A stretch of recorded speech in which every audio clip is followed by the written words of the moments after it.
வந்திருக்குல்ல கப்பைஸ் இருக்கு, chocolate ice இருக்கு, chocobar இருக்கு, பைனாப்பிள் இருக்கு, துருக்கி ஐஸ் இருக்கு, கோன் ஐஸ் இருக்கு, மேங்கோ ஐஸ் இருக்கு, பாலன் பால். பாப்பா வாங்க பாப்பா.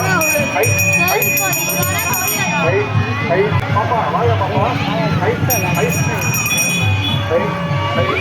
சித்திரை திருவிழாவுடைய லாஸ்ட் டே கள்ளழகர் ஊருக்கு கிளம்பிட்டாரு. மற்ற நாளில் டேஸ் போகவே போகாது.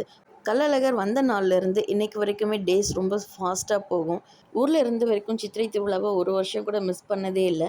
பட் இப்போல்லாம் வீடியோ காலில் தான் இந்த சித்திரை திருவிழாவை பார்த்துட்ருக்கேன். நான் ஊரெல்லாம் சித்திரை திருவிழாவை கொண்டாடினாலும் அந்த சித்திரை திருவிழாவை நம்ம பசங்களுக்கு நம்மளால் காட்ட முடியலையேன்ற ஒரு ஃபீலிங் எனக்குள்ளேயே இருக்குது. இந்த மாதிரி நீங்களும் ஃபீல் பண்ணால்